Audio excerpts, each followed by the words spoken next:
She stood in front of the entire boardroom, laughing at my pathetic little life and telling me I'd never amount to anything. What she didn't know was that I had just signed the papers an hour earlier. I now owned her company. Want to know what happened when she found out who her new boss really was? I'd love to know which corner of the globe you're watching from. And if this story speaks to you, make sure to subscribe. Tomorrow's video is one you absolutely can't miss. The conference room at Apex Digital Solutions smelled like expensive leather and broken dreams. I sat at the far end of the mahogany table, my worn laptop looking painfully out of place among the sleek MacBooks and tablets scattered around. 20 pairs of eyes stared at me, most of them barely concealing their amusement. "So, Megan Williams," Victoria Ashford said, her perfectly manicured nails tapping against her coffee cup. "You're here to pitch." "What exactly? A marketing proposal?" She exchanged glances with her senior executives, and I caught the smirk playing at the corner of her mouth. I cleared my throat and opened my presentation. "Yes, I've developed a comprehensive digital strategy that could increase Apex's client retention by at least 30% within the first quarter." 30%, Victoria interrupted, leaning back in her chair. The sunlight streaming through the floor-to-ceiling windows caught her diamond earrings, sending little sparks of light across the room. "That's quite a claim from someone who runs their business out of a studio apartment in Brooklyn." Heat crept up my neck. Someone at the table actually laughed, a short, sharp bark that echoed in the suddenly silent room. "I may work from home, but my results speak for themselves," I said, keeping my voice steady. "I've helped 3 startups go from 0 visibility to 6-figure revenues in under 8 months. Startups. Victoria practically spat the word. "We're talking about a multi-million-dollar corporation here, sweetie. This isn't some garage operation selling handmade jewelry on Etsy." More laughter rippled through the room. "Tell me, when was the last time you worked with a real company? Something with actual stakes?" I pulled up my portfolio slides, my hands trembling slightly. "I've worked with Riverside Tech, Blue Sky Marketing, and—" "Never heard of them," Victoria cut me off again, waving her hand dismissively. She stood up, her Louboutin heels clicking against the marble floor as she walked around the table. "Look, I'm going to be honest with you because someone needs to be. You seem like a nice girl, ambitious. But this?" She gestured at my laptop screen. "This is amateur hour. You're playing in the kiddie pool while we're swimming with sharks." My throat felt tight. I'd spent 3 weeks preparing this pitch, barely sleeping, running through every possible scenario. This wasn't one of them.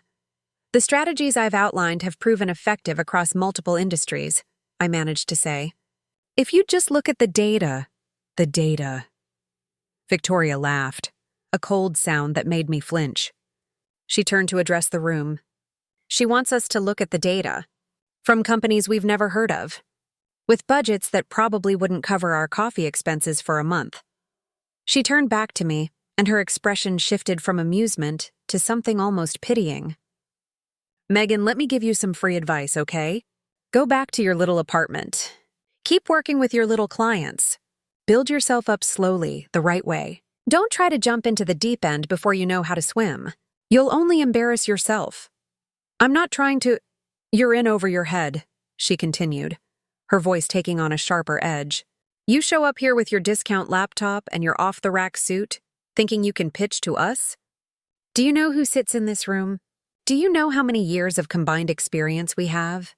How many Fortune 500 companies have we worked with?" I did know. I'd researched every single person at that table. That's why I'd wanted this opportunity so badly. "I understand your credentials are impressive," I said quietly. "But innovation doesn't always come from the biggest players. Sometimes fresh perspectives."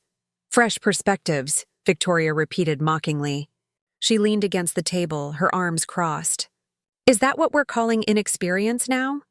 Look around this room, Megan. Really look. These people have forgotten more about marketing than you'll ever know. And you think you're going to walk in here and teach us something?" The humiliation burned through me like acid. I could feel my face flushing, my eyes starting to sting. I would not cry, not here. Not in front of them. "Perhaps I should have scheduled this for another time," I said, starting to close my laptop. "Oh no, please," Finish your presentation, Victoria said, but her tone made it clear she was enjoying this. We're all very curious about what groundbreaking insights you have for us. She looked around the room. Isn't that right, team? A few people nodded, but most just looked uncomfortable now. One woman in the corner was staring intently at her phone, clearly wishing she were anywhere else. I took a deep breath. Pride aside, I'd come here to pitch my ideas, and I was going to do it. The core of my strategy involves leveraging micro-influencer partnerships combined with targeted content marketing. Most companies focus on major influencers, but the engagement rates, micro-influencers, Victoria said with a dramatic eye roll. That's your big idea? That's been done to death. Every marketing intern fresh out of college suggests micro-influencers. She walked back to her seat and sat down with theatrical exhaustion. This is exactly what I'm talking about. You're not bringing anything new to the table. You're just regurgitating trends you read about on some blog. If you'd let me finish explaining the implementation strategy. I've heard enough, Victoria said flatly. She closed her own laptop with a decisive click. Thank you for coming in, Megan. We'll be in touch if we need anything.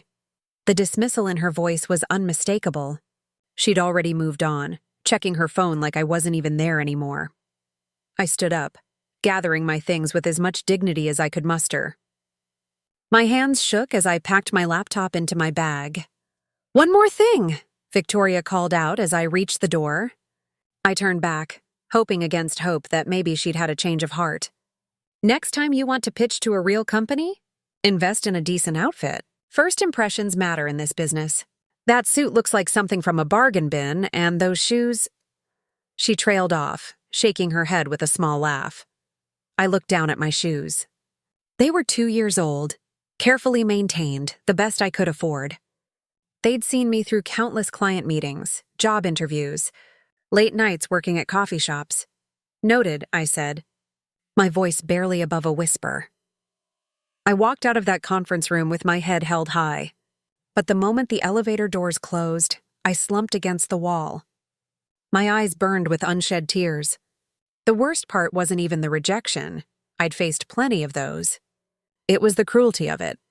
The deliberate humiliation. The way Victoria had made sure everyone in that room knew she thought I was beneath them. My phone buzzed as the elevator descended. A text from my best friend, Rachel. How'd it go? I couldn't answer, not yet. Not while the words were still echoing in my head. Pathetic little life? Amateur hour? Bargain bin? A lot of love and effort went into bringing this story to life. If you're enjoying it, we'd be so grateful if you'd subscribe to our channel. Now back to where we left off. The lobby of Apex Digital Solutions was all glass and chrome, filled with beautiful people having important conversations. I walked past them invisible, just another nobody who'd failed to make the cut. Outside, the October air hit me like a slap. I pulled my coat tighter and started walking, not sure where I was going, just needing to move. My phone buzzed again. Another text from Rachel. Then one from my mom. I ignored them both. 3 weeks of work. 3 weeks of hope. Gone in 20 minutes of systematic humiliation. I found myself at a small park a few blocks away and sat down on a bench. Finally, I let myself feel it, the crushing weight of that rejection, the sting of those words. I'd been rejected before. Every entrepreneur had. But this felt different. This felt personal. Victoria Ashford had made sure of that. What she didn't know, what none of them knew, was that I'd been through worse than a humiliating pitch meeting. Much worse. And I'd learned something valuable from every single failure. They were only endings if you let them be. I pulled out my phone and opened my banking app. The number staring back at me wasn't impressive. $3,147 in my business account, $892 in my personal account. Rent was due in 2 weeks. I had 3 small clients whose monthly retainers barely covered my expenses. But I also had something else. Something I'd been working on for the past year. Something I hadn't told anyone about because it seemed too ambitious, too unlikely. A plan. I opened my email and scrolled until I found the message I'd received 3 days ago. The subject line read, Investment Opportunity, Confidential. My finger hovered over it. This was the fork in the road. I could play it safe, lick my wounds, keep building slowly like Victoria had suggested. Or I could take the biggest risk of my life. I thought about her face, that smug smile, the way she'd dismissed me without even really listening. I opened the email and hit reply. "I'm in," I typed. "Let's schedule a call to discuss next steps." Victoria Ashford had no idea what she'd just set in motion. The coffee shop on the corner of 5th and Madison was nearly empty at 2 p.m. on a Thursday. I'd chosen it deliberately, far enough from my usual haunts that I wouldn't run into anyone I knew, quiet enough that we could talk without being overheard. James Chen arrived exactly on time, which somehow didn't surprise me. Everything about our previous interactions had suggested precision. He was younger than I'd expected from his emails, maybe 40, with silver streaking through his dark hair. His suit probably cost more than my entire wardrobe. "Megan," he said, extending his hand. His grip was firm, confident. "Thanks for meeting with me." "Thanks for the opportunity," I replied, sliding into the booth across from him. My heart hammered against my ribs. This meeting could change everything, or it could be another humiliation. I wasn't sure I could handle another one so soon. James ordered a black coffee. I got tea I wouldn't drink, just to have something to do with my hands. "I'll get straight to the point," he said once the waitress left. "My clients are very interested in your analysis of the digital marketing sector, specifically your predictions about the shift toward AI-integrated content strategies. Your white paper was exceptionally insightful." I blinked. The white paper I'd published 6 months ago on Medium had gotten maybe 200 views. I'd poured my heart into it, outlined theories I'd been developing for years, but I'd assumed it had disappeared into the void like most content on the internet. "You read that?" I asked. "Several times," James said. "So did my clients. They believe you're onto something significant. The market hasn't fully grasped how AI will fundamentally restructure digital marketing within the next 18 months. But you have. Your projections align almost perfectly with their internal forecasts." "Who are your clients?" James smiled slightly. "That's confidential for now.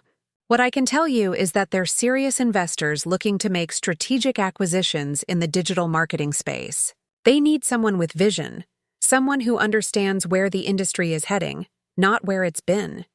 He paused. "Someone like you." "I'm listening," I said carefully. "They want to fund a venture capital play. A significant one." He pulled out a tablet and slid it across the table.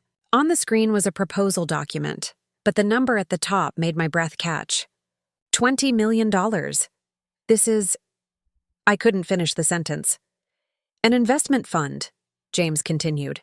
"You would manage it, identify acquisition targets in the digital marketing sector, companies that are undervalued but positioned for growth with the right leadership and strategic direction. My clients provide the capital and the legal infrastructure. You provide the vision and expertise. Why me?" The question came out sharper than I intended. "I'm nobody. I run a tiny consulting business from my apartment. There are thousands of people more qualified." "Are there?" James interrupted gently. "Most established players in this industry are locked into old paradigms. They're successful, yes, but they're not innovators anymore. They've become risk-averse, focused on protecting what they have rather than seeing what's possible." He leaned forward. "You're hungry. You understand emerging trends. And you're not burdened by success. You can see opportunities others dismiss because they don't fit the traditional model." I thought about Victoria's face, her dismissive laughter. "You're playing in the kiddie pool while we're swimming with sharks. What's the catch?" I asked. "No catch?" "Standard terms. You'd receive a management fee and carried interest in the fund's returns. Full autonomy on investment decisions within the agreed parameters. My clients remain anonymous. They prefer to operate behind the scenes. You'd be the face of the fund. And if I fail, then the fund dissolves and everyone moves on. But my clients don't think you'll fail. They've done extensive due diligence. They know about your work with Riverside Tech, how you took them from $50,000 in revenue to $400,000 in 7 months. They know about the blue sky marketing turnaround. They know you're operating on a shoestring budget and still outperforming agencies with 50 times your resources. My tea had gone cold. I wrapped my hands around the cup anyway, needing something to anchor me. This seems too good to be true. It's real, James said simply. And it's time-sensitive. My clients want to move quickly. There's a window of opportunity in the market right now, but it won't last forever. AI tools are proliferating faster than companies can adapt. Within a year, maybe 2, the landscape will be completely different. The companies that position themselves correctly now will dominate the next decade. The ones that don't, he shrugged. How quickly are we talking? Paperwork could be finalized within 2 weeks if you're committed. The fund will be operational within a month. I stared at the number on the tablet. $20 million. It was absurd. Impossible. And yet James Chen sat across from me, completely serious, waiting for an answer. I need to think about it, I said. Of course. It takes 48 hours. But Megan, he fixed me with an intense gaze, don't let fear make this decision for you. I've seen your work. You're capable of this. The only question is whether you believe it. After he left, I sat in that coffee shop for another hour, staring at nothing. My phone buzzed periodically, Rachel checking in, a client asking about deliverables, my mom wanting to know about the Apex pitch.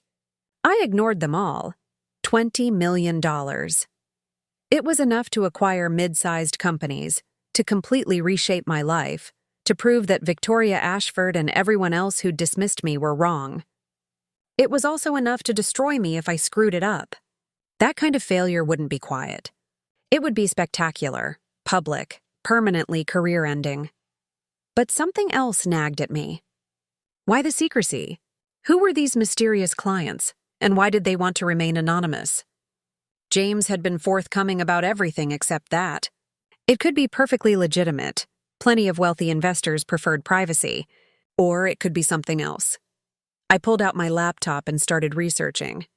James Chen was a real partner at Silver Lake Advisory Group, a boutique investment firm with an impressive track record. Nothing suspicious there. The firm specialized in tech sector investments, primarily acting as intermediaries between private investors and acquisition targets.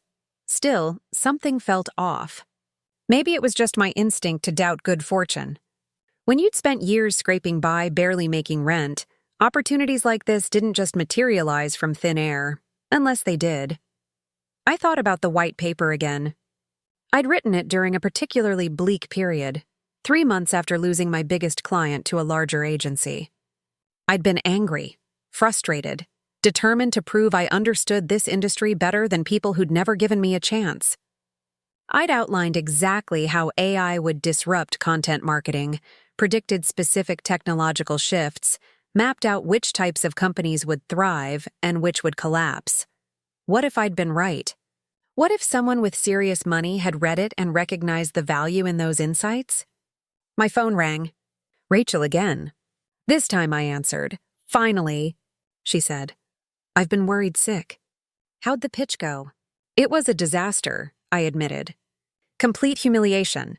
She tore me apart in front of her entire team. Oh, Meg, I'm so sorry. But something else happened, I interrupted. I told her about the meeting with James, the investment opportunity, all of it. Silence on the other end. Then, $20 million? Yeah, Megan, that's insane. Who are these people? Why you? I don't know. That's what's freaking me out. This sounds too good to be true, which means it probably is. Rachel had always been the practical one, the voice of reason when I got too caught up in my own ambitions. You need to be careful. Get a lawyer to look at everything. Do more research. Don't sign anything until— I know, I said. I'm not stupid. But Rachel, what if it's real? What if this is actually happening? Then it would be amazing, she said softly. You deserve something amazing. God knows you've worked hard enough. Just promise me you'll be smart about this. I promise. After we hung up, I opened my laptop again and created a new document. At the top, I typed, due diligence, investment opportunity. Then I started making a list of everything I needed to verify. Every question I needed answered. Every red flag I needed to investigate. But underneath the caution, underneath the skepticism, something else burned. Possibility. Because if this was real, if I could actually pull this off, then everyone who'd ever dismissed me, every door that had been slammed in my face, every humiliation I'd endured, it would all mean something different. Not failure, but preparation. And Victoria Ashford, sitting in her corner office at Apex Digital Solutions, had no idea that the woman she'd mocked that afternoon might soon have the resources to change both of their lives forever. I pulled up Apex's financial records. They were publicly available. Since the company had gone public 3 years ago, their stock had been declining slowly for 18 months. Not a collapse, just a steady erosion of value. Their digital marketing division, which Victoria ran, showed stagnant growth despite the booming industry. Interesting. I made a note in my document. Potential acquisition target? Then I closed my laptop and smiled. The lawyer's office smelled like old books and furniture polish. Margaret Russo had been practicing corporate law for 30 years, and her reputation was impeccable. She was also expensive. This consultation alone would cost me $800 I could barely afford. But Rachel was right. I needed professional eyes on this. Margaret sat across from me, reading glasses perched on her nose, methodically working through the contract James had sent over. I'd been sitting there for 40 minutes, watching her face for any reaction. She gave none. Finally, she looked up. "It's legitimate." The breath I'd been holding escaped in a rush. "You're sure?" The structure is standard for this type of venture capital arrangement. Management fees are reasonable. Carried interest terms are favorable to you, actually. The liability protections are solid. She flipped to another page. The anonymity clause for the investors is unusual but not unheard of. Some family offices and high-net-worth individuals prefer to operate discreetly. But? Margaret smiled slightly. You know me too well. The but is that you need to understand what you're getting into. This isn't play money. $20 million comes with serious expectations and serious consequences if things go wrong. The contract stipulates clear performance benchmarks. If the fund doesn't achieve minimum returns within 3 years, you forfeit your carried interest and the management fees get restructured. What kind of returns are they expecting? 15% annually. Aggressive but not unrealistic in the current market, especially if you're strategic about acquisitions. She closed the folder. My professional opinion? This is a legitimate opportunity. Risky, yes. High pressure, absolutely. But legitimate. I nodded slowly, processing. What would you do? If you were me? Margaret leaned back in her chair, considering. I'd ask myself if I was ready for this level of responsibility. Managing $20 million isn't the same as running a small consulting business. You'll be making decisions that affect hundreds of people's jobs, livelihoods. You'll be playing in a completely different arena. That's not really an answer. No, she agreed. Because only you can answer it. But Megan? Off the record? She took off her reading glasses. I've been doing this a long time. I've seen a lot of people get opportunities they weren't ready for. I've also seen people let fear keep them small when they were capable of so much more. You're smart, you're driven, and from what I've seen of your work, you have good instincts. The question isn't whether you can do this. It's whether you're willing to bet on yourself. I left her office with the contract in my bag and a decision looming. The subway ride back to Brooklyn gave me time to think. But my mind kept circling back to the same moment. Victoria's laugh. The way she'd looked at me like I was nothing. Back in my apartment, I made tea and sat at my tiny kitchen table that doubled as my desk. My laptop screen glowed in the dimming afternoon light. I pulled up a blank document and started writing. Not a business plan or analysis, just thoughts. What am I afraid of? Failure, obviously. Public, spectacular failure. Proving Victoria and everyone like her right. Losing not just this opportunity but any credibility I'd built. Ending up worse off than I started. What am I afraid of if I don't do this? Staying exactly where I was. Wondering forever what could have been. Being 70 years old and looking back on this moment with regret. Letting fear make my decisions. My phone buzzed. A text from an unknown number. Have you made a decision? JC James Chen, right on schedule. 48 hours, almost exactly. I stared at the message for a long time. Then I opened my banking app and looked at those pathetic numbers again. $3,047.1892, rent due in 12 days. This was insane. People like me didn't get opportunities like this. There had to be something I was missing, some hidden trap. Or maybe, just maybe, I'd worked hard enough and been smart enough that someone finally noticed. I thought about the white paper again, the one that had apparently started all of this. I'd written it at 3 a.m., fueled by frustration and coffee, determined to articulate everything I knew about where the industry was heading. I hadn't written it for recognition or money. I'd written it because I had something to say and nobody was listening, except someone had been listening. My fingers moved across the keyboard before I could overthink it. Yes, I'm in. When do we start? The response came within seconds. Contract signing tomorrow, 10 a.m., my office. Congratulations, Megan. You won't regret this. I set the phone down and waited for panic to set in. Instead, I felt something else. Clarity. For the first time in months, maybe years, I knew exactly what I was doing. The next morning, I put on my best suit, the one Victoria had mocked, and took the subway to Midtown. Silver Lake Advisory Group occupied the 23rd floor of a glass tower overlooking Central Park. The reception area was all minimalist design and expensive art.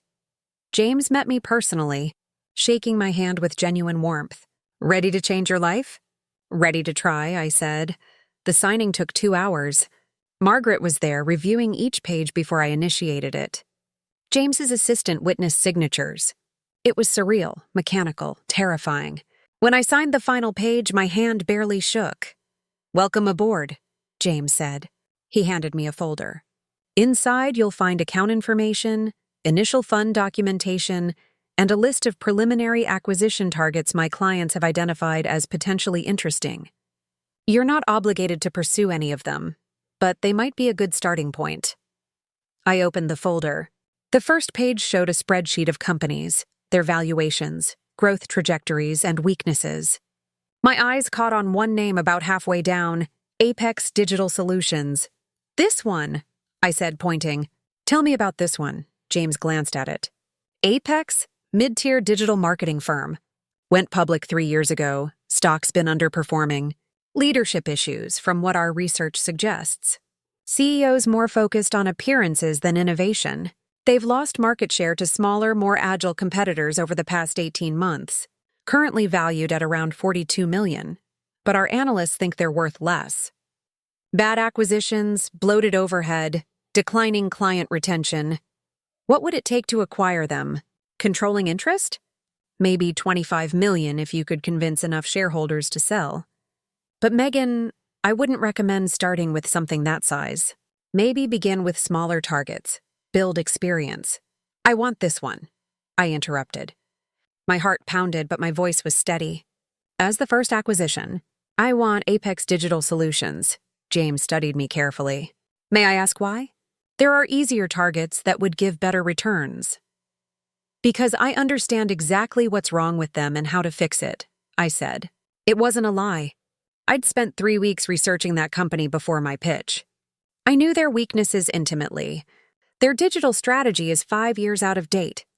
Their client acquisition costs are absurd because they're relying on outdated methods. Their talent retention is terrible because leadership doesn't recognize or reward innovation. With the right changes, that company could double its value in 18 months. You sound confident. I am confident. I met his eyes. This is the one I want. Can it be done? James was quiet for a moment. Then he smiled. You're the fund manager. If you believe in it, we'll make it happen. But this will be complex.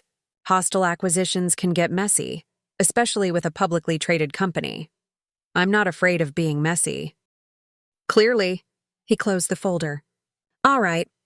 I'll have our team start pulling together detailed financials and begin quietly identifying shareholders who might be willing to sell. This will take time, probably 3 to 4 months before we can make a serious move. That's fine, I said. I'm patient. That was a lie. I wasn't patient at all. I wanted to walk into Victoria's office tomorrow and tell her exactly who I was now. Watch her face crumble the way she'd made mine crumble. But revenge, like success, required strategy, required patience. Later that afternoon, I sat in a different coffee shop, this one in my neighborhood, and pulled out my laptop. I created a new folder labeled Apex Acquisition and started building a detailed plan, not just for buying the company, but for transforming it. Every weakness I'd identified during my research became a line item for improvement. Every outdated strategy became an opportunity for innovation. Rachel called as the sun was setting. So, what happened? Did you sign? I signed. Oh my God. Meg, are you okay? Are you freaking out? I'm good, I said, surprising myself with how true it was. Really good, actually. What's the first move? I looked at my screen, at the growing document outlining exactly how I would dismantle and rebuild Apex Digital Solutions. The first move is research. Lots and lots of research. And then I'm going to buy the company that rejected me and show them what real vision looks like. Rachel laughed, but there was nervousness in it. You're serious. Completely. That's either the most badass thing I've ever heard or completely insane. Why not both? After we hung up, I worked until 2 a.m., building spreadsheets, analyzing market trends, and identifying potential allies within Apex's shareholder base. The studio apartment that had felt so claustrophobic yesterday now felt like mission control. This was where it would happen. This was where everything would change. My phone buzzed one more time before I finally fell asleep. Another text from James. My clients are pleased with your choice. Aggressive. They like it. Don't let them down, I typed back. I don't plan to. Then I set my phone aside and smiled into the darkness. Victoria Ashford had called my life pathetic, had laughed at my ambitions, had dismissed me like I was nothing. In 4 months, I would own her company, and she had no idea it was coming. The next 6 weeks blurred together in a haze of research, conference calls, and late nights. James had assembled a team, financial analysts, legal experts, industry consultants, all working to build a comprehensive picture of Apex Digital Solutions. But I did my own digging too, the kind that didn't show up in quarterly reports. I started with former employees. LinkedIn was a goldmine. Over 24 people had left Apex in the past 18 months, many of them mid-level managers and creative directors, exactly the people who should have been building careers there. I reached out to 5 of them under the guise of networking. Casual coffee meetings where I asked about the industry, their career transitions, and company culture. The third one, a guy named Derek Patterson who'd been a senior strategist, was the most forthcoming. We met at a bar in Chelsea on a Tuesday evening. Apex is a sinking ship, he said after his second beer loosened his tongue. Victoria runs it like her personal kingdom. If you're not part of her inner circle, you're invisible. She takes credit for everyone else's ideas and throws people under the bus when campaigns underperform. How long were you there? 4 years. I kept thinking it would get better. That if I just worked harder, proved myself more, she'd recognize my value. He laughed bitterly. Biggest waste of my 20s. I pitched this entire rebrand strategy for a major client, spent 2 months developing it. Victoria presented it to the client herself, never mentioning my name. When they loved it, she got a bonus. When I asked about recognition, she told me I should be grateful to learn from her. Why did you finally leave? She fired my entire team for missing a deadline that she'd moved up by 2 weeks without telling us. Just walked in one morning and said we were all let go. Effective immediately. Said we were underperforming assets. The anger in his voice was fresh despite months having passed. Half of those people had families, mortgages. She didn't care. I made mental notes of everything. This wasn't just about financials anymore. It was about culture, about how the company actually functioned behind the polished exterior. The shareholder analysis proved equally revealing. Apex had gone public at $18 per share. 3 years later, it was trading at $12. Institutional investors were starting to lose patience. The quarterly earnings calls I listened to. Recordings of all of them showed increasing frustration from analysts about stagnant growth and unclear strategic direction. Victoria's responses on those calls were telling. She blamed market conditions, increased competition, and economic headwinds. Never once did she acknowledge internal problems or take responsibility for the decline. It was always external factors, bad luck, circumstances beyond her control.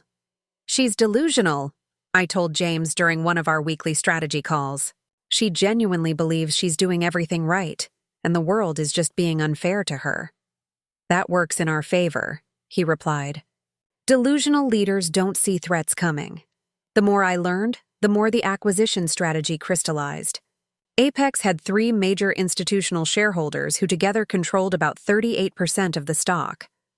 If I could convince them to sell and then gather enough smaller shareholders to reach 51%, the company would be mine. The institutional investors were the key. I started attending investor conferences, industry events, anywhere I might casually cross paths with the right people. At a digital marketing summit in Boston, I engineered a meeting with Richard Kowalski, whose firm held 12% of Apex's shares. "Apex Digital?" he said when I brought it up over drinks. "Don't get me started. We invested based on their growth trajectory 3 years ago. Since then, it's been nothing but disappointment and excuses. Have you considered selling your position?" "Every quarter. But the stock's so depressed now, we'd take a significant loss. We keep hoping they'll turn it around, but..." He shrugged. "Hope isn't a strategy. What if someone came in with a real turnaround plan? New leadership, fresh strategic direction?" Richard studied me with new interest. "You know someone looking at Apex?" "Maybe," I said carefully. "Hypothetically, if the right buyer emerged with a serious plan to restructure and modernize the company, would your firm be interested in selling? Especially if the offer was above current market value?" "We'd listen," he said. "Depending on how much above market we're talking about and how credible the buyer is." That conversation opened doors. Richard introduced me to other institutional investors, not directly connecting it to Apex yet, just general networking. But I was building relationships, establishing credibility, positioning myself for when the time came to make actual offers. Meanwhile, James's team was doing the heavy financial analysis. The picture that emerged was worse than I'd expected. Apex was burning cash on expensive office space they didn't need, maintaining a bloated executive team, and hemorrhaging money on failed marketing campaigns for clients who were leaving anyway. Their debt load was manageable but growing. They had maybe 18 months before real financial trouble hit. "This accelerates our timeline," James said during a conference call with his analysts. "If we wait too long, the company might deteriorate past the point where it's worth acquiring." "How soon can we move?" I asked. "We need at least another month to finalize shareholder mapping and get commitments lined up. Then probably 2 weeks for the actual acquisition negotiations once we go public with the offer. 6 more weeks." It felt like forever. I threw myself into preparing for what came after the acquisition. The turnaround plan had to be flawless. I outlined new service offerings based on AI-integrated marketing strategies, identified redundant positions that could be eliminated, calculated exactly how much money we'd save by downsizing their office space and moving to a hybrid work model. Every single change was documented, justified with data, backed by market research. Rachel noticed the toll it was taking. I'd lost weight, wasn't sleeping much, had dark circles under my eyes that the concealer couldn't quite hide. "You need to take a break," she said over dinner at her apartment one Sunday. "You look exhausted." "I'm fine." "You're not fine." "You're obsessed." She set down her fork. "Meg, I get it. What Victoria did was awful. But this revenge thing, is it worth destroying yourself over?" "This isn't about revenge," I lied. "It's a smart business opportunity." Bullshit. If it was just business, you'd be excited but calm. Instead, you're driving yourself into the ground. What happens after you buy Apex? After you fire Victoria and prove you were right? Will it actually make you feel better? Or will you just be empty? I didn't have an answer for that.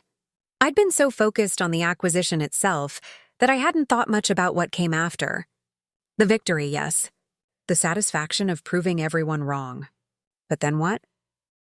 I've worked my entire career to get to this point. I said finally. To be taken seriously, to have resources, to make real changes in this industry. This isn't just about Victoria. It's about showing that my ideas have value, that I was right all along about where marketing is heading. Okay, Rachel said quietly. I believe you. But promise me something. When this is over, win or lose, you'll take time to figure out what you actually want. Not what you want to prove to other people, what you want for yourself, I promised, though I wasn't sure it was a promise I could keep. The following week, I had a breakthrough. One of the smaller shareholders, a guy named Martin Levine who owned about 3% of Apex's stock, reached out after hearing through the grapevine that I was asking questions about the company. We met for lunch in Manhattan. I've been wanting to sell for months, he admitted. Bought in 2 years ago thinking they were undervalued. Now I realize they're exactly as bad as the stock price suggests. But I don't want to just dump it at a loss. What if I told you I could offer you $15 per share? That was 25% above the current trading price. His eyes widened. For my entire position? Every share. When? Within the next 6 weeks. Martin extended his hand across the table. You've got a deal. Whatever you're planning, count me in. That was the first domino. Over the next 3 weeks, I secured commitments from 4 other small shareholders, accumulating another 9%. Combined with Martin's 3%, I had 12% committed before even approaching the major institutional investors. James was impressed. You're a natural at this. Most first-time fund managers would have started with the institutions and worked down. You build momentum from the bottom up, which gives you leverage when you approach the big players. When do we approach them? Next week. I've arranged meetings with all 3 major institutional holders. They're curious about what you're planning. He paused. Megan, once we start those conversations, there's no going back.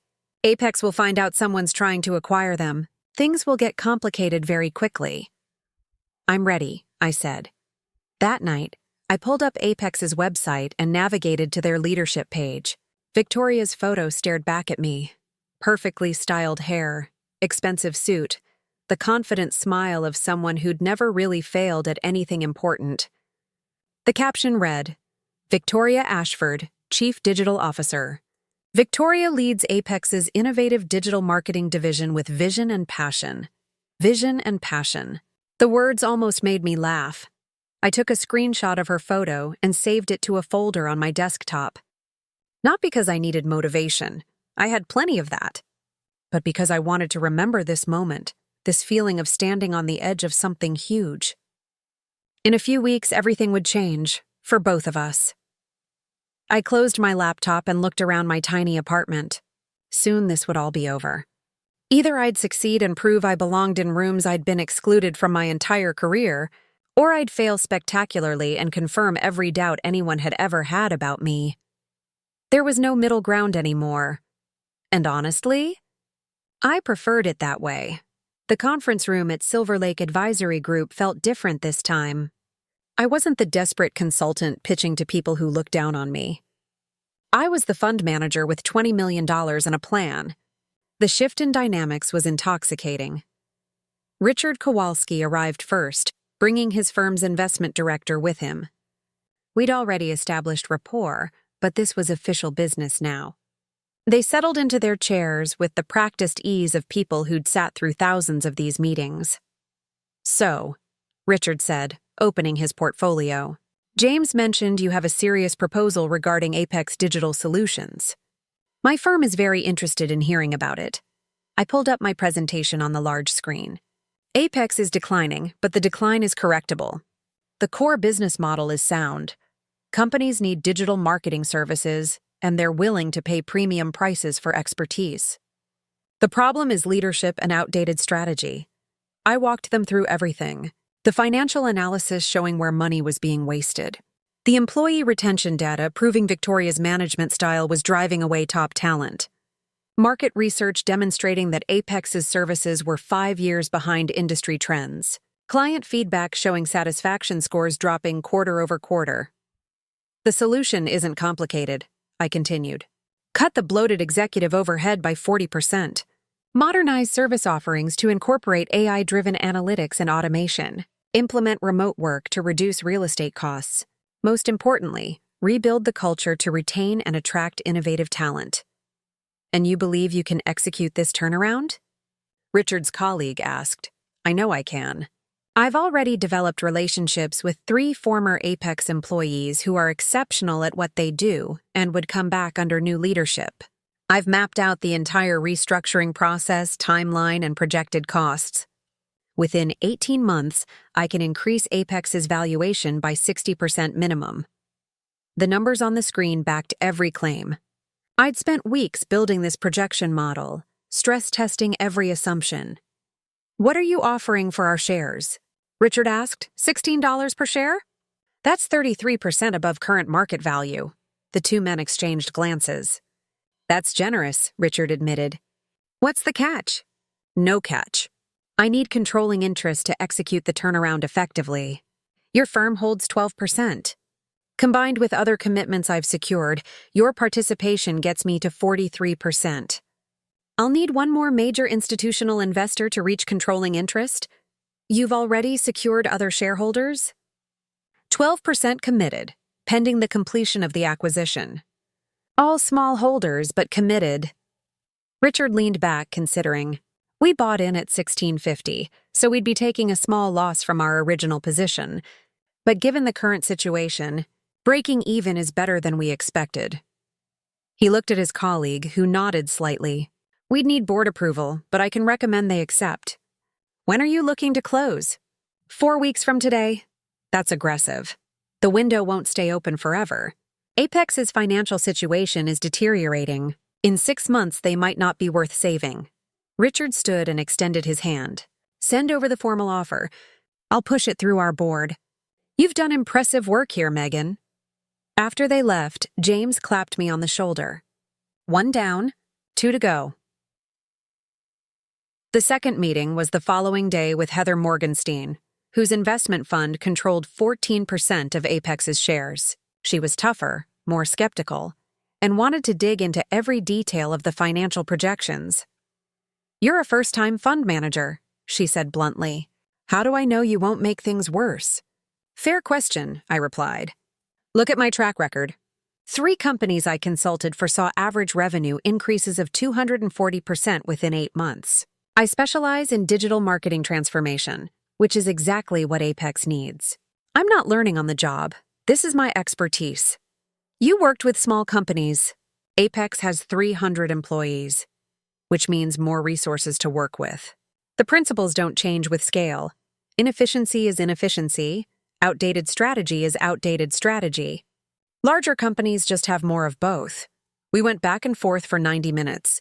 She challenged every assumption, questioned every projection, pushed me to defend positions I'd already stress-tested a dozen times. But I had answers for everything because I'd done the work. Finally, she closed her folder.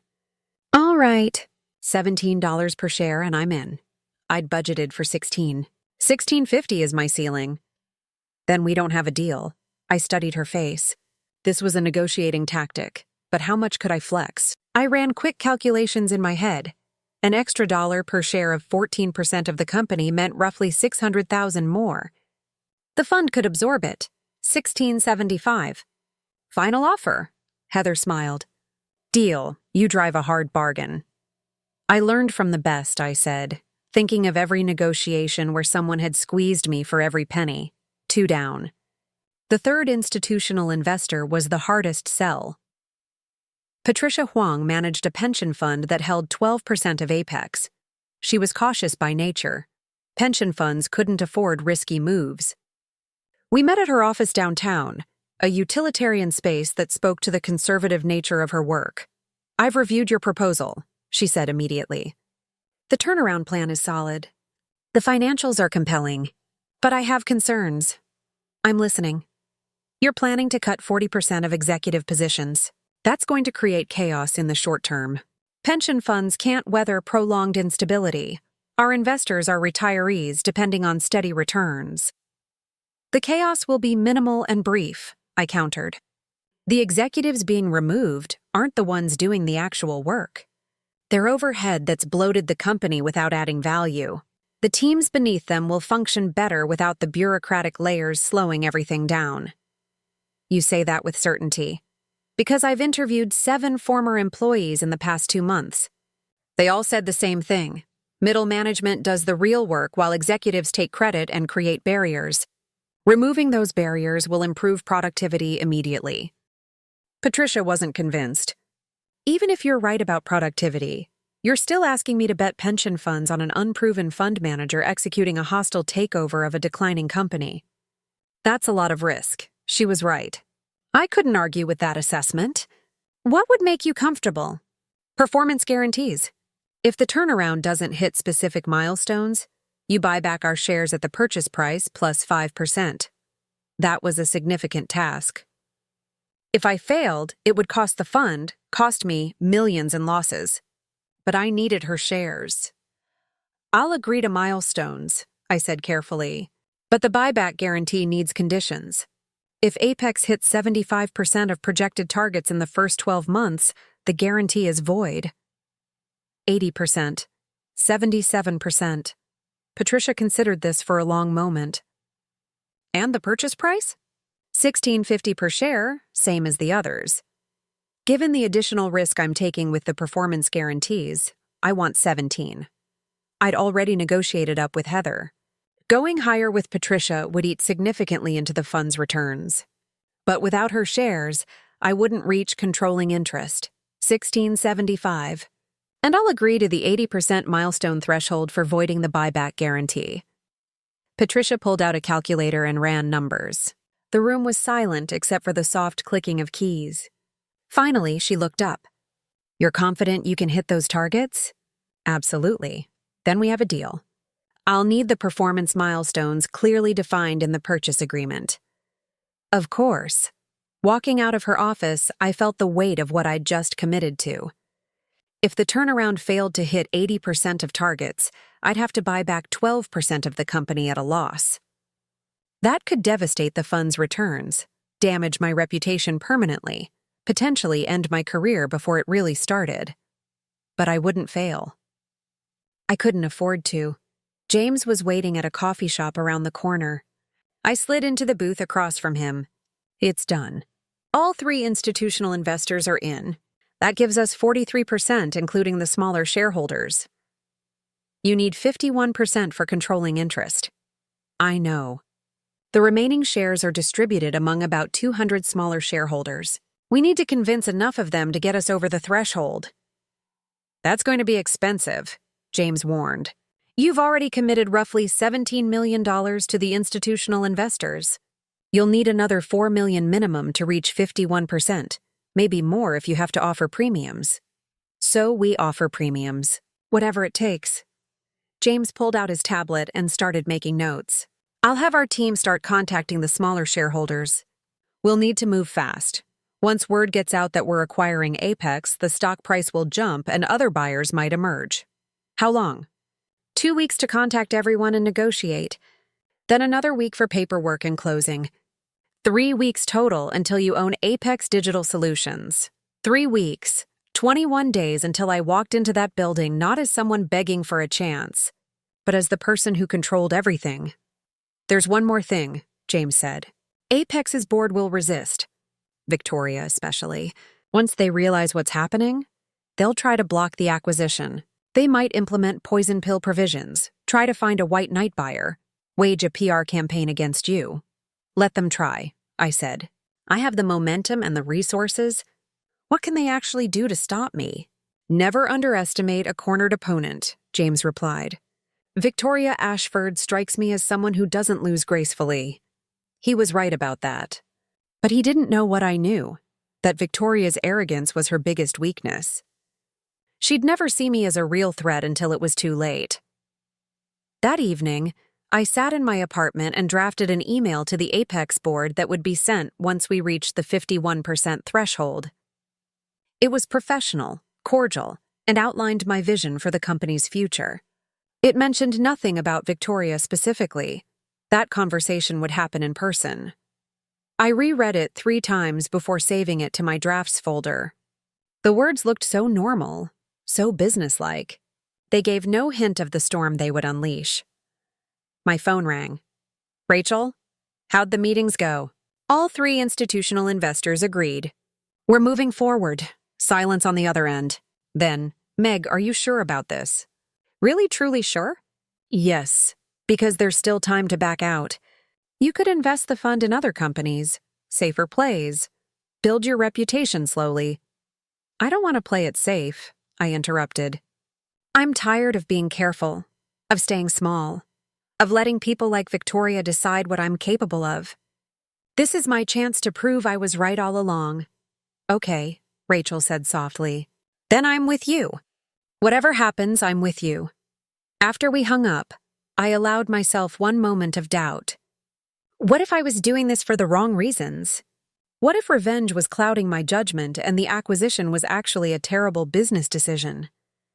But then I pulled up my analysis again, reviewed all the data, and read through the turnaround plan. No, this was sound. Apex was worth saving, and I was the right person to save it.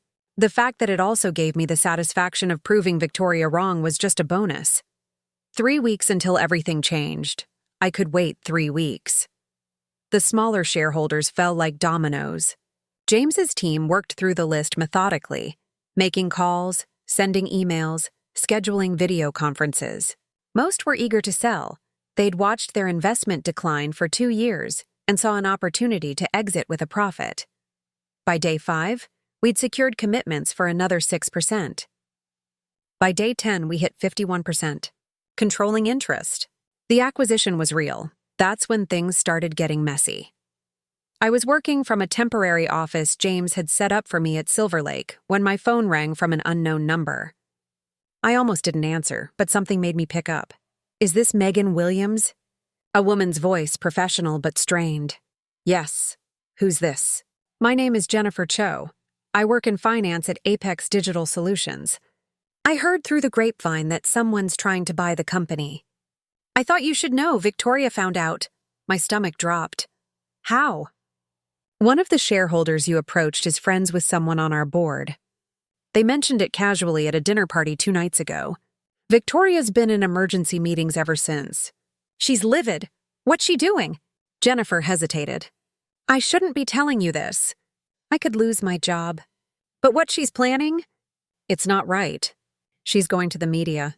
She's spinning a story about hostile corporate raiders trying to destroy a successful company. She's got her PR team working on it now. I'm not destroying anything. I'm trying to save it. I know. A lot of us know. We've watched this company deteriorate under her leadership. But Victoria's very good at controlling narratives. She'll make you look like the villain. Jennifer paused. There's something else. She's trying to identify which shareholders committed to selling. Anyone she can find, she's personally calling them, trying to convince them to back out. This was exactly what James had warned about. Is it working? I don't know. But she's persuasive when she wants to be. She's telling people you're inexperienced, that you'll run the company into the ground, that employees will lose their jobs. The only people losing jobs will be executives who've been dead weight for years. You should probably tell people that, Jennifer said, before Victoria's version becomes the only story anyone hears. After Jennifer hung up, I immediately called James. We have a problem. He listened to everything Jennifer had told me. We need to accelerate the timeline. If Victoria manages to convince enough shareholders to back out, we could lose controlling interest before we close. I'll contact our legal team and see how fast we can move. What about the media angle? That's trickier. If we engage publicly, it validates her narrative that this is a hostile takeover. If we stay silent, she controls the story. Let me think about this. The media story dropped the next morning. Not mainstream outlets, Victoria was too smart for that, but industry publications and blogs. Apex Digital Solutions faces hostile takeover attempt, read one headline. Unknown investor threatens established marketing firm, read another. The articles all followed the same script. Apex was a successful, innovative company being targeted by an opportunistic fund manager with no track record. Employees were worried about their jobs. Leadership was fighting to protect the company's values and culture. My phone exploded with messages. Former clients asking if it was true. Rachel sent screenshots of the articles. Even a few journalists reached out for comment. I ignored most of them. But one message stood out, from Derek Patterson, the former Apex employee I'd interviewed weeks ago. Saw the news. Victoria's full of it. If you need people to speak on the record about what's really happening inside Apex, I know at least a dozen former employees who'd be willing. Let me know. That gave me an idea. Instead of fighting Victoria's narrative directly, I could present an alternative one. Not through mainstream media, but through the voices of people who'd actually worked there. I called Derek. How quickly can you pull together those employees? I need video testimonials. People willing to talk honestly about their experiences at Apex, why they left, what needs to change. Give me 48 hours. While Derek worked on that, James's legal team discovered another problem. Victoria had convinced the Apex board to vote on implementing a shareholder rights plan, a poison pill that would make the acquisition significantly more expensive by allowing existing shareholders to buy additional shares at a discount if anyone acquired more than 15% of the company. Can she actually do that? I asked during an emergency call with James and the legal team. They can vote on it, the lead attorney said. Whether it holds up is another question. These plans face legal challenges all the time, especially when they're implemented in response to a specific acquisition attempt. We could fight it in court. How long would that take? Months, maybe longer. I couldn't afford months. What if we close before they can implement it? We'd need every shareholder commitment locked down within the next 72 hours. The board meets in 4 days to vote on the poison pill. If we close the acquisition before that meeting, the vote becomes meaningless. 72 hours. I looked at James. Can we do it? It'll be tight. We'll need to work around the clock. Some shareholders might balk at the rushed timeline. Make it worth their while. Offer an additional premium, $0.50 per share, if they sign within 48 hours. James nodded. That'll cost another $1 million, but it might work. The next 2 days were chaotic. James's team called every committed shareholder, explaining the urgency, securing signatures on purchase agreements. I personally called the 3 institutional investors to ensure they wouldn't waver. Richard Kowalski was supportive. Victoria called me yesterday, tried to convince me you were going to destroy the company. I told her I'd reviewed your plan and trusted your vision more than her track record. She didn't take that well. What did she say? Let's just say she showed her true colors. The mask slipped. I've dealt with a lot of executives over the years. The good ones handle pressure with grace. Victoria handles it with tantrums and threats. Meanwhile, Derek came through. He sent me a drive link with 12 video testimonials from former Apex employees. I watched them all in one sitting, taking notes. Each person told essentially the same story. Initial excitement about working at Apex. Gradual disillusionment as they realized Victoria's leadership style was toxic.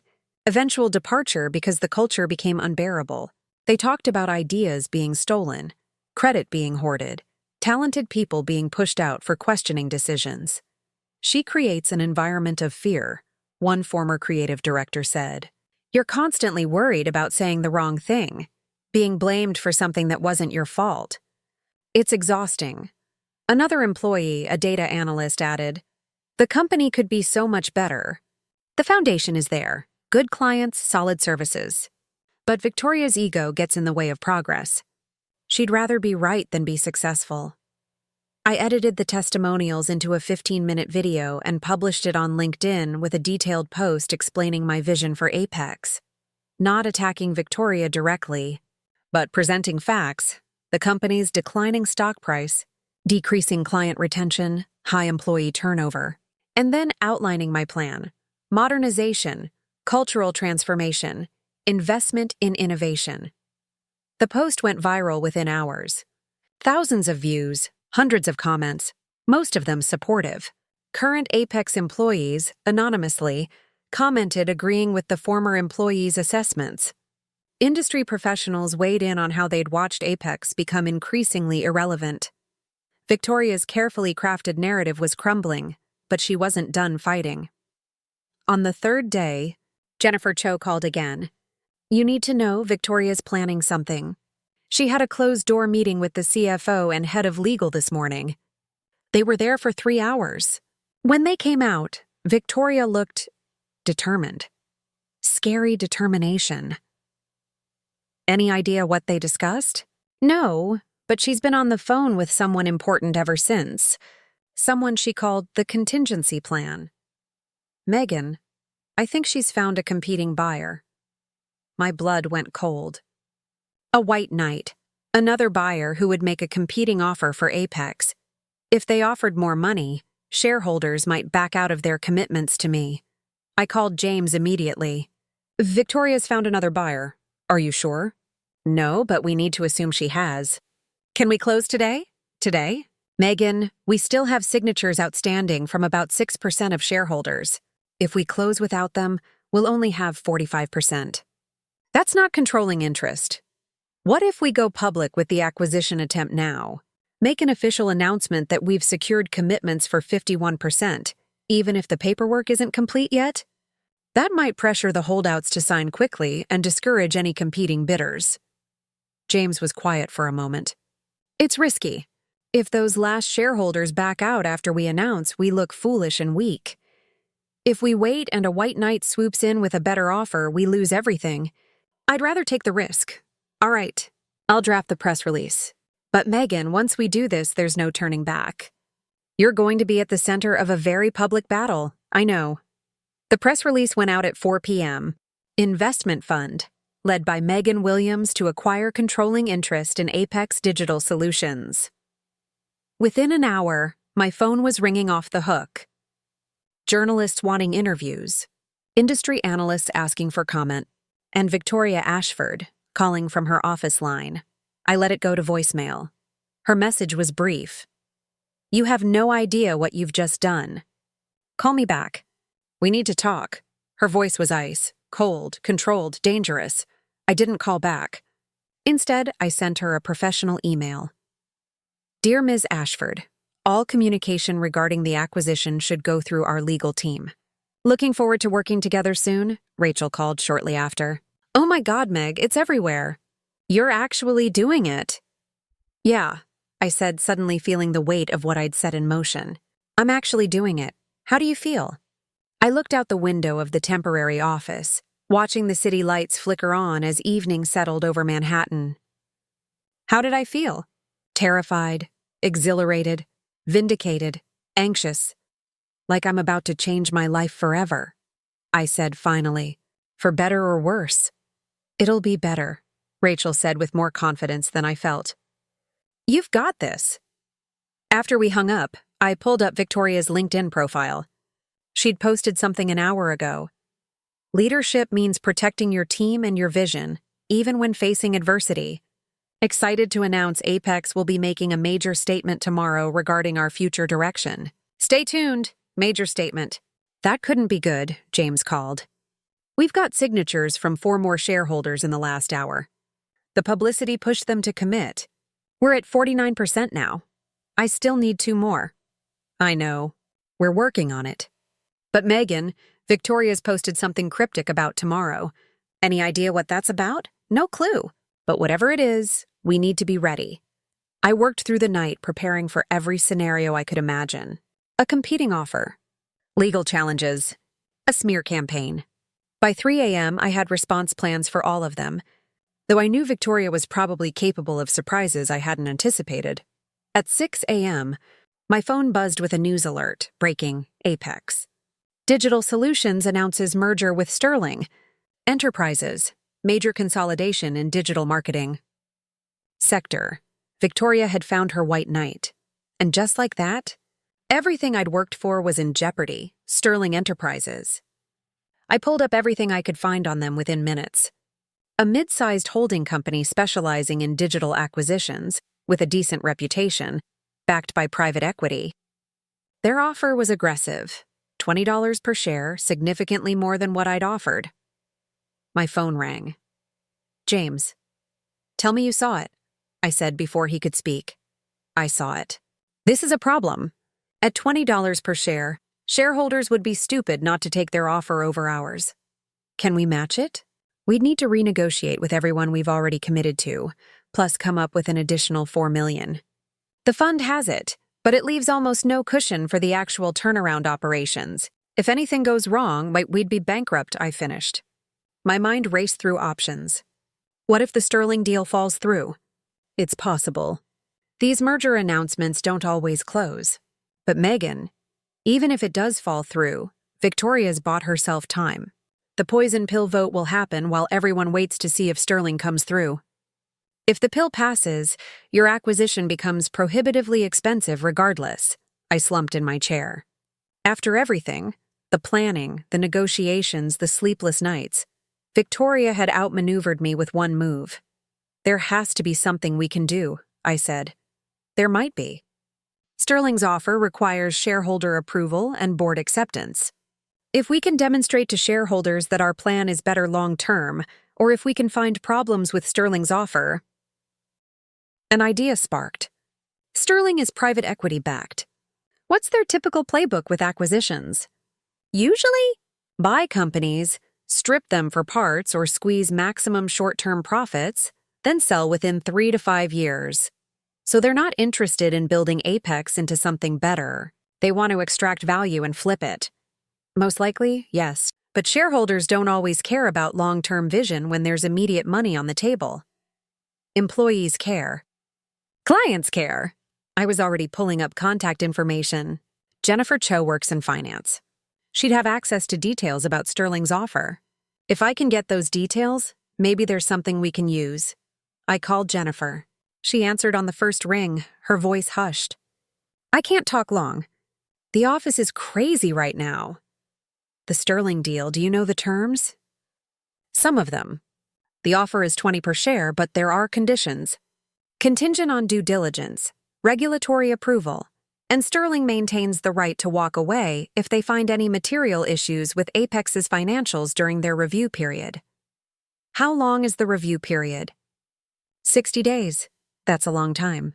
Anything could happen in 60 days. Megan, there's something else. The deal includes massive cuts. Sterling's projections show them eliminating 40% of staff within 6 months of closing. Not just executives, everyone. They're planning to offshore most of the creative work and consolidate operations. My stomach turned. Victoria agreed to that? She didn't have a choice. It was Sterling's condition. She's telling people it's necessary for efficiency and competitiveness, but internally, she's worried. A lot of us are worried. Can you get me documentation? Anything showing Sterling's real intentions? Jennifer was quiet for a long moment. If I do this and anyone finds out, I'm done. Not just at Apex, in this entire industry. I understand. I wouldn't ask if I had any other option. Another pause. I'll see what I can do. No promises, she hung up. I immediately started drafting a statement for the Apex employees and clients, but I needed proof to back up my claims about Sterling's intentions. While I waited for Jennifer, I called Derek Patterson again. I need you to spread the word through your network. Sterling Enterprises is planning massive layoffs if their acquisition goes through. Current Apex employees need to know what they're actually facing. How do you know that's true? I have a source inside.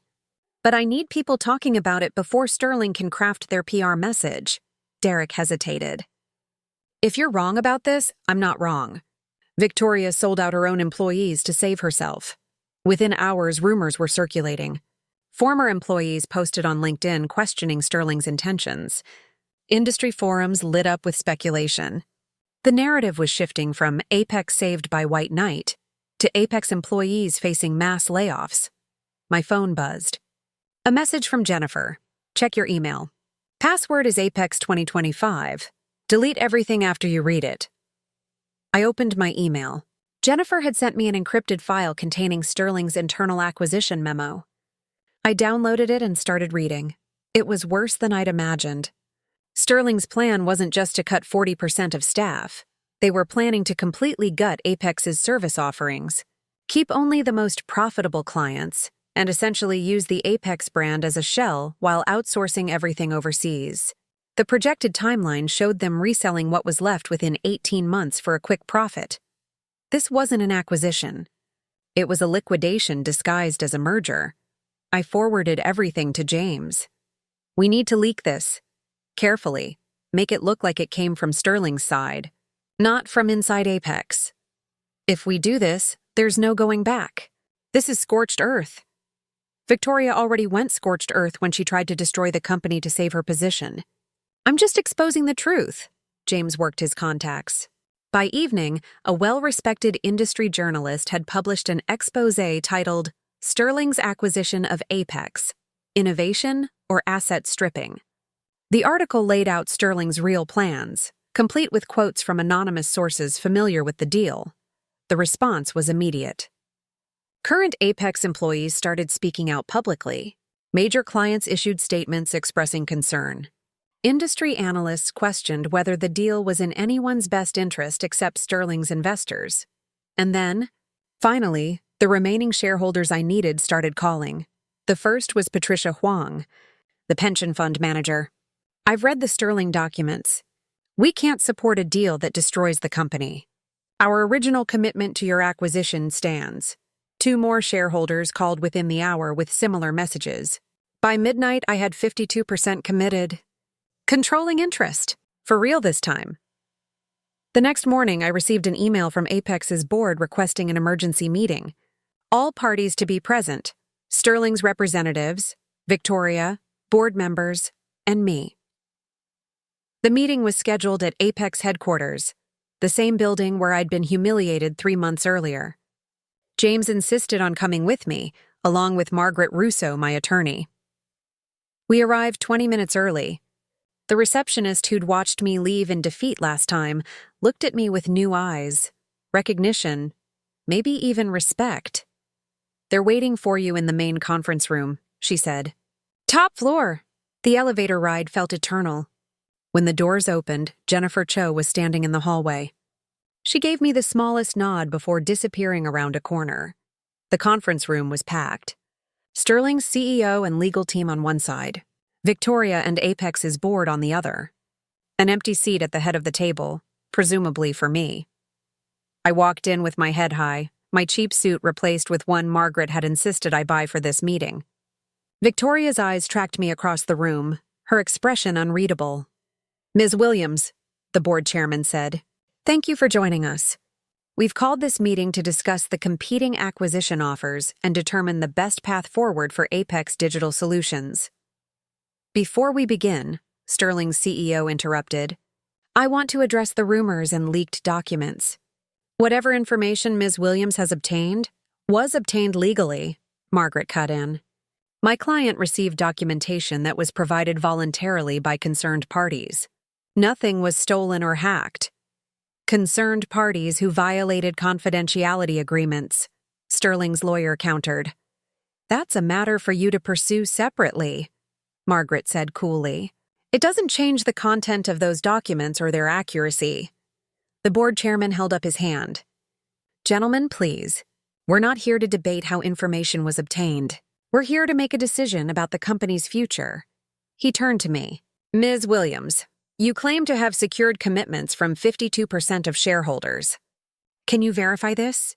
I opened my portfolio and slid a document across the table. Signed purchase agreements from every shareholder, notarized and legally binding. As of this morning, I have a controlling interest in Apex Digital Solutions. Victoria's face went pale, then red. This is absurd. She's a nobody with a fund that appeared out of nowhere. Sterling is an established company with resources and experience. Sterling is a liquidation company, I interrupted, looking directly at her. Their plan is to destroy everything you claim to care about. Fire half the staff, offshore the rest, strip the valuable clients, and resell what's left. I'm actually trying to save this company. By hostile takeover, Victoria spat. By undermining our leadership and by doing what you failed to do for 3 years, I said, my voice steady. Apex has been declining under your leadership. Stock down 33%. Client retention dropping. Top talent leaving. These aren't opinions, they're documented facts. Victoria stood abruptly. You have no idea what it takes to run a company like this. You're some failed consultant who got lucky with funding. I'm the person who will own this company by the end of the week, I said quietly. The shareholders have spoken. They've chosen my vision over yours, and definitely over Sterling's asset-stripping plan. The room fell silent. Sterling's CEO looked at his legal team, who shook their heads slightly. The deal was dead. They couldn't acquire a company when someone else already had controlling interest. "This meeting is over," Sterling's CEO said, gathering his papers. "We're withdrawing our offer." He looked at Victoria. "Good luck. You're going to need it." After Sterling's team left, the board chairman turned to me. "Ms. Williams, assuming your shareholder commitments are legitimate, and our attorneys will verify, what are your immediate plans for the company?" Full restructuring. The new leadership team focused on innovation rather than ego. Investment in AI-integrated services. Cultural transformation to retain and attract top talent. Within 18 months, Apex will be the industry leader it should have been all along. One of the board members spoke up. "And current executive leadership?" I finally allowed myself to look directly at Victoria. She stared back, her jaw clenched, tears of rage barely contained. "Executive positions will be evaluated based on performance and value to the company's future," I said. "Those who can adapt and contribute to the new vision will have opportunities. Those who can't—" I let the implication hang in the air. Victoria grabbed her bag and headed for the door. Before leaving, she turned back. "You'll fail. You're not capable of this. In 6 months, you'll have destroyed everything I built, and everyone will see you for what you really are, a fraud who got lucky." "Maybe," I said. "Or maybe in 6 months, everyone will see what this company could have been if you'd actually cared about anything besides yourself." She left without another word. The board chairman cleared his throat. "Well, this has been quite the morning. Ms. Williams, we'll need to schedule extensive transition meetings. There's a lot to discuss." "I'm available whenever you need me," I said. Walking out of that building an hour later, reality finally hit me. I owned Apex Digital Solutions. The company that had rejected me, humiliated me, dismissed me as irrelevant. I now controlled it completely. James was waiting by the car. "How do you feel?" I thought about Victoria's face, the board's grudging acceptance, the enormous responsibility I'd just taken on. "Terrified," I admitted, "and ready." 3 months later, Apex's restructuring was well underway. I'd brought back several former employees, including Derek Patterson as head of innovation. Client satisfaction scores were rising. The bleeding had stopped. I kept my office simple. No expensive art, no power displays. Just a desk, a computer, and a window overlooking the city. On my desk sat a framed photo from that first pitch meeting. Someone had taken it while I was presenting, capturing Victoria's dismissive expression perfectly. I kept it as a reminder, not of revenge, but of how far I'd come. Rachel asked me about it once. "Why keep that? Why remember the worst day?" "Because it wasn't the worst day," I said. "It was the day everything changed. The day I stopped waiting for permission and decided to take what I'd earned. The company still had challenges. The turnaround was harder than I'd anticipated, the resistance to change greater than my projections. But we were moving forward, and that was what mattered." I never saw Victoria again after that board meeting. I heard she took a position at a smaller firm, far from the spotlight she'd once commanded. Part of me wondered if she ever thought about that pitch meeting, about the woman she'd mocked so casually. Probably not. People like Victoria rarely reflected on the people they'd stepped on, but that was okay.